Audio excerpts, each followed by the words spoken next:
The Noctuary, finding magical solutions to beat the mundane in your secret society. This program is intended for practical magicians, storytellers, and fringe societies looking for inspiration. That said, if you fit none of the above categories, then welcome to the wrong side of the looking glass. Welcome to the show where we explore the bounds of normalcy in a quest to find the hidden troves of magic in the world, and it all begins with tilting your perspective. Tonight, what's so special about the place over your rooftop or under your bed, an empty library late at night, a calm forest early in the morning, waiting rooms, elevators, beaches in the winter? What goes on in a midnight dinner party consisting of paintings for entrees and clouds for dessert? Want in on the secret? Stay tuned.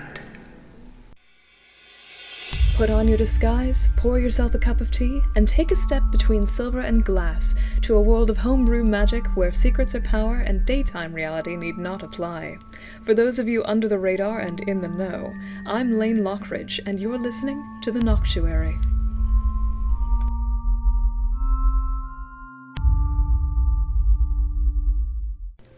Good evening, dames and damoiselles, to The Noctuary, the collected thoughts of a veteran night philosopher artist and the head of a peculiar organization run below public notice.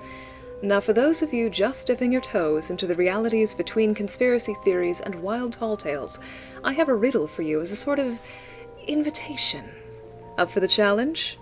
In this show, we will explore what goes on outside the fringes of the ordinary, and that includes no small amount of secrecy. Codes and ciphers, secret messages, and all your favorite covert communications are all quite alive and well within this world. So, let us begin. I will ask a question. It will be up to you to see if you can divine the message hidden within the question I ask. At the end of the program, the solution will be revealed. Ready? Who here ever remembers everything a mummer imitates? The answer will be at the end of the episode. A playground by night, a hospital waiting room at odd hours, a school building before classes begin, the middle of the woods, restrooms at concert venues, abandoned stores, empty parking lots, long stairwells, an empty museum with just you and the displays for company. Each and every one of us has surely been in a spot where reality feels a tad altered. We feel like we've slipped in between the cracks of something, and in places like these, we have. Spaces like this are referred to as liminal spaces, a term defined in the Merriam-Webster as of, relating to, or being an intermediate state, phase, or condition, or situated at a sensory threshold, barely perceptible, or capable of eliciting a response.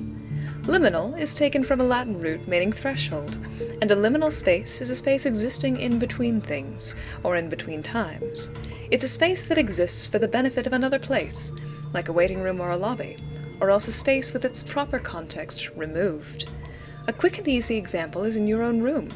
The myth of the monster under the bed is so very popular because the underbed region is not a place we frequent, and so it gets marked with "Here there be dragons" in our mental maps. Our lives are filled with these in-between and outside the boundaries sort of places, ones we're so good at ignoring until we find ourselves wandering into them. What is it, then, that makes these places so very unsettling? Or to us, dear listeners, so very intriguing? According to the Odyssey, our minds rely on context clues to make sense of the world around us, so when that context is removed, a school stripped of its students, or a store void of its business, reality becomes strained, and we get that uneasy feeling of being in a different world. That is where the magic begins. It's in places like this where cryptarts and acolytes gather, and where certain societies make their havens. And yes, as any surrealist will point out, these places can be made as well as found. Setting up a situation and then subverting expectations can knock reality off-kilter just fine, as any artist, illusionist, and comedian will tell you. If you can't find organic liminal spaces, store-bought is fine. In fact, the idea of liminality has been harnessed before. Some theme parks and attractions will use extensive thresholds in order to mentally shift visitors out of the ordinary world and into the magic-altered space they're selling. Other instances include art students, including one project in particular, The Commune, covered in an article by Dezeen magazine. In order to pick apart the ordinary aspects of life, students put simple things into extraordinary context, from bathing to eating to even sleeping. Ordinary beds were replaced by experimental sleep suits in a padded room. The usual shower and process of drying off was replaced with a room of water jets and hanging towels. Even dining itself became a burlesque display. From performances such as these, I'm sure those of you with clandestine social circles of your own are already thinking of the value of playing with liminality, and you should. Taking a moment to pause in the psychological thresholds of the world is a way to jumpstart creativity and get schemes going. It's the place where magic begins, where disbelief is suspended, where most veterans in the business spend most of their working lives. And tonight, coming up, we'll talk about one way to subvert a common meeting type into something more our style, something with an unearthly flair and a magical atmosphere. The dinner party, redefined to suit the more artistic persuasion. Up next. Who here ever remembers everything a mummer imitates? As a clue, let me read you a poem by Lewis Carroll, the master of allegory and mathematical riddle. Little maidens, when you look on this little storybook, reading with attentive eye its enticing history, never think that hours of play are your only holiday, and that in a house of joy lessons serve but to annoy. If in any house you find children of a gentle mind, each the others pleasing ever, each the others vexing never, daily work and pastime daily in their orders taking gaily, then be very sure that they have a life of holiday. What's so special about this poem? Well, that's a question for you to answer, and therein lies your hint. Now I ask you again, who ever remembers everything a mummer imitates? The answer to the question is Mararium. But what question did I ask?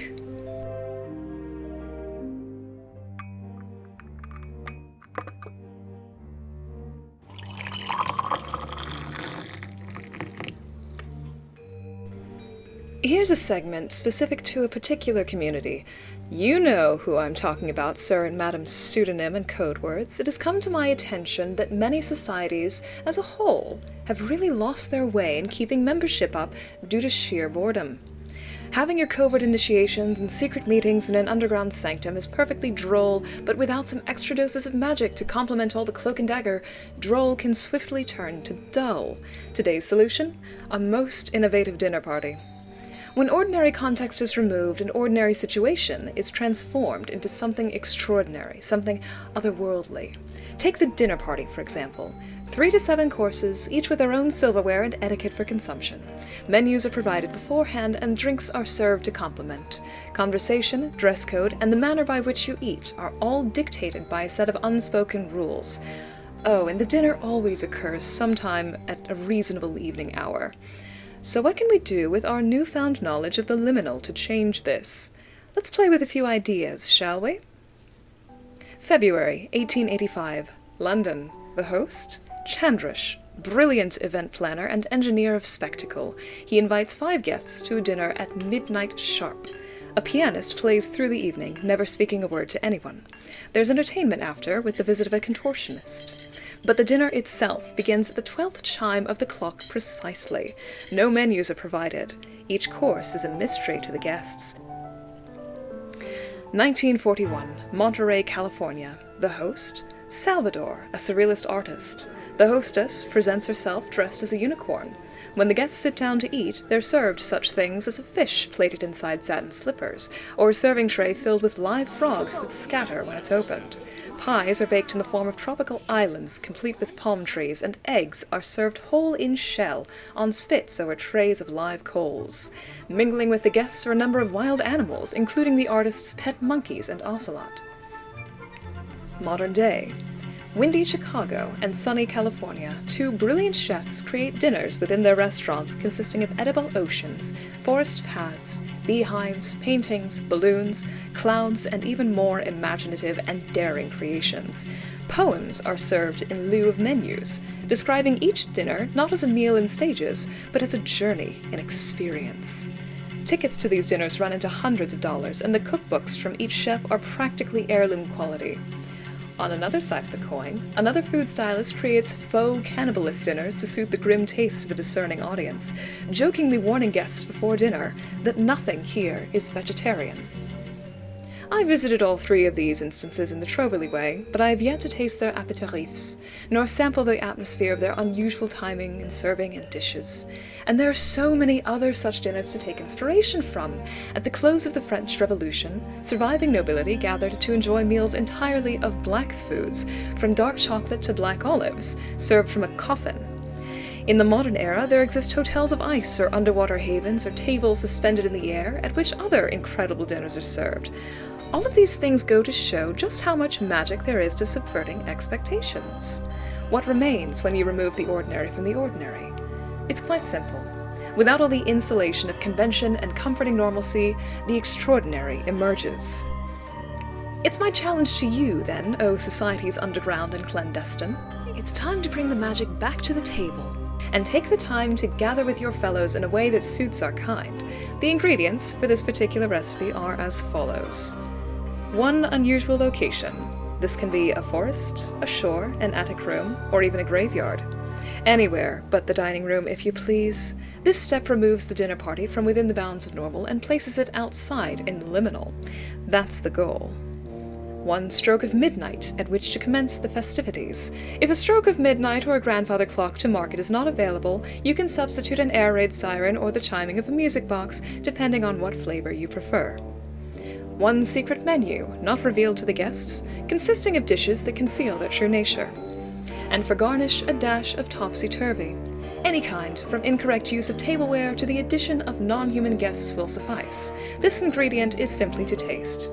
Finally, send out your invitations, play a favorite song, whisk briskly, cut into shape, and bake gently in a slow oven. Ready to serve at once, or else it can be saved in the larder for when the right occasion presents itself.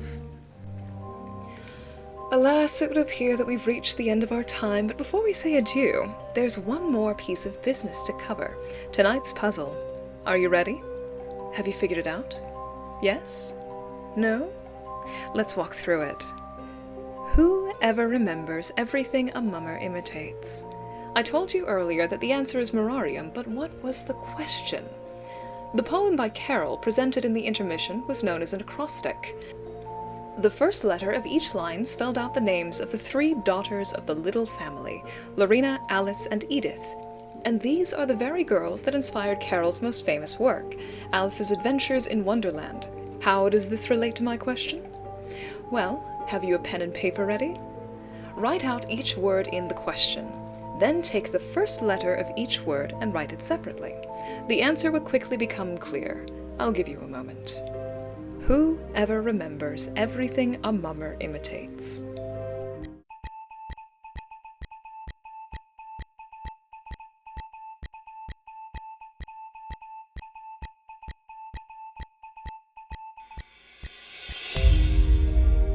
There, all written out? The answer to the puzzle, the secret message hidden in the question is, where am I? When the mask comes off and the teacup is empty, make sure to spare a glance back at the looking glass. In a show concerning secrets, there are secrets to be found. Now ask yourself, was there anything you might have missed?